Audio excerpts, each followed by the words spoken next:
So, the Toronto Blue Jays, some way, somehow, are first place in the American League East and are now closing in on the top two teams in the American League in general as they look to avoid the dreaded wildcard round and make it back to the American League Division Series for the first time since 2016. And Big John in the Twitch chat letting me know that the Blue Jays World Series odds are currently at 5.1%, which seems about right. It's been a good run so far, but I would say the odds of the Blue Jays making it to the World Series and then beating the Dodgers, Phillies, Mets, whoever, about 5%. That feels about right, but we can tilt the odds in the Blue Jays' favor. So today, going to look at what the priority should be for Toronto. And this comes from a comment we had on YouTube, which, by the way, comment away on those. I always say on these, I can't imagine I'm batting 1,000 with you. So if there's anything you agree with, disagree with, whatever, let me know in the comments or in the chat here if you are watching live. But someone said,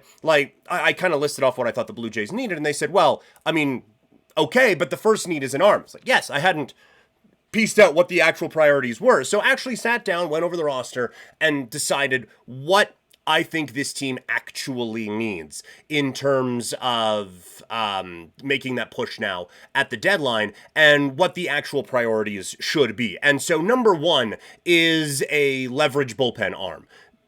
They just don't have enough guys that you trust late in these ball games. And honestly, they don't have enough guys that they trust to get them to the guys you really trust late in ball games.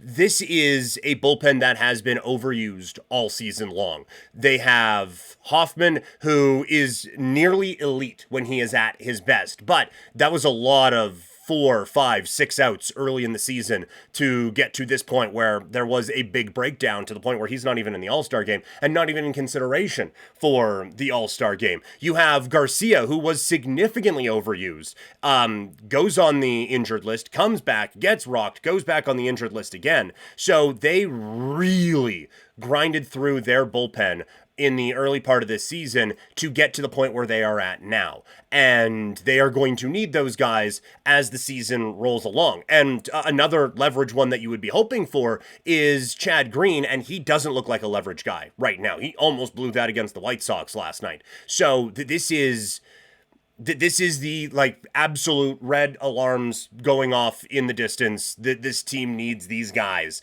to step up. They have found something in Yariel Rodriguez, who has found another gear, and he would be a bit more difficult to burn out as he is someone who has started before. So there are at least some miles on that arm. But I think given how close this race is going to look, and given how the Blue Jays tend to go to the bullpen a little early in playoff games anyway, so you're going to need a few guys back there that you trust. Not to bring up a whole lot of old wounds or anything like that, but remember, and there are certainly more recent examples than this, but remember in 15 when the Jays were playing the Royals and you're down 1-0 in the 6th. It's like, well, game's over, because they would just roll out this murderer's row coming out of the bullpen, and you couldn't touch them. You want something like that. And yeah, Hoffman, great. Garcia can be. Yariel is right now. But I still would like at least one more big arm at the back of that bullpen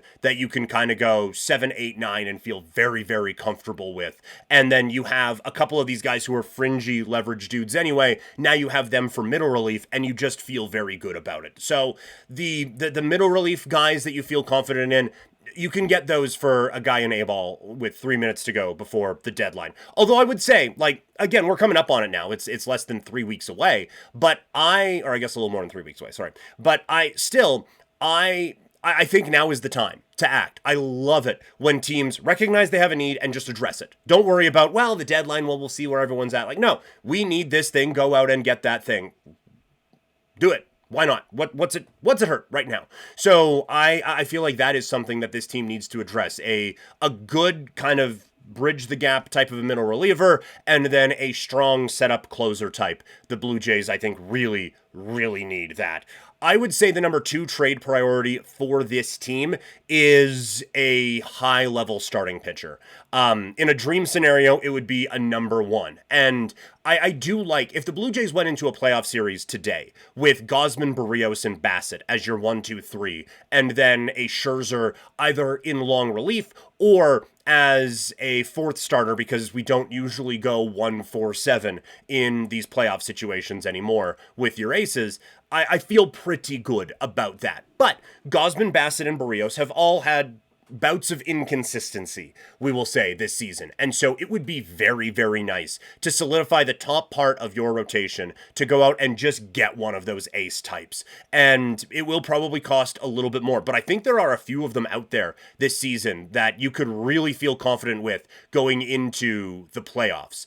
And I think that that is something this team does need. If they want to improve those World Series odds, I think having someone that you feel very good about starting a playoff series, that is something that I think this team should absolutely put a priority on. But if it's not that, the third one is just starting pitching depth. If nothing else, you just need more guys that can eat innings. I don't know how, and this is another one where you talk about the job John Schneider has done with this Blue Jays team.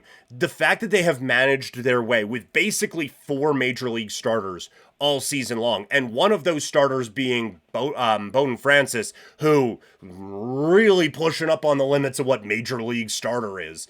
I think that is a very, very impressive thing to get to this point.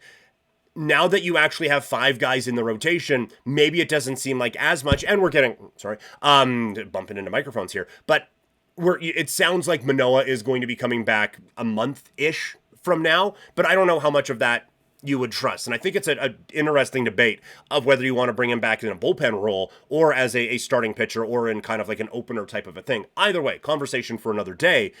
Right now you do have 5, but God love him, I don't know if Eric Lauer is necessarily the sustainable option. That's like, oh, no, it's fine. We don't. Starting pitching depth. You can have your Andrew Heaney's. We got Eric Lauer. I'm not at that point with him yet. He's been great for what they have needed him to be, but I want more. And then you have Max Scherzer, who it feels like that thumb is hanging by a thread. And it feels like every start, once it happens, you could get the notification, oh, by the way, this guy's not going to pitch again for another 2 weeks. And I think now coming up to the All-Star break, there's a way that you can kind of make it work where you put him at what would be like going into the break, have the furthest away of the starts for the starting rotation, and then have him be the last starter out of the break, and you have just bought him like 2 extra weeks to help rest things. I think that there is a way that you can do that with Max Scherzer, but still, we are talking about trying to piece this together again. And if Bowden Francis comes back and he's healthy, that's great. It's going to take a bit before he gets back into the circle of trust. Let's just say that. So when it comes to playoff time, and again, how crucial every one of these games is going to be. Because with this system, even if the Blue Jays do start running away with the American League East, which I don't think is the most realistic option, but even if they do that, you are still competing with the Tigers and the Astros for those spots outside of the wild card round, so you can get into that just go into the American League Division Series. So there is going to be something to play for all season long. I don't think that this is going to be like 2015, where they just go on a 3-month heater and no one can stop them and they end up lapping the field. I don't think it is going to be that. I think that this is going to be a battle. And so you cannot afford to have, well, this guy tweaked something and so now we're doing a bullpen day and oh shit, now they got rocked and all of a sudden now our bullpen plan is thrown off for a week.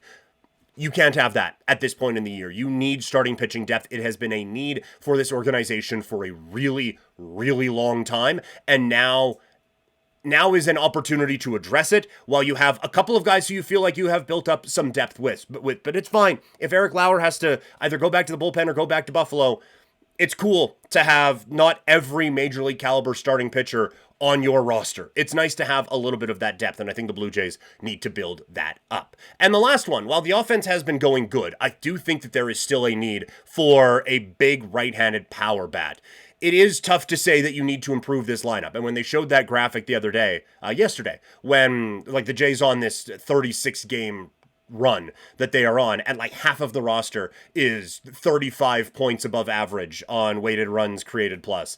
That's tough to then say, yeah, but we can improve on this, because that is absolutely absurd. But I do still think when you look at this team, I don't know how sustainable all of these are. I don't know if Nathan Lucas is just going to keep hitting monster bombs the rest of the season. And Ernie Clement, I don't know if he is just turning into, like, oh yeah, the Jays don't need to make their Tulo move this year. They have Ernie Clement. I don't think he is going to be that. I do think that you want a real big pop on that right side. The Blue Jays are a platoon-heavy baseball team right now.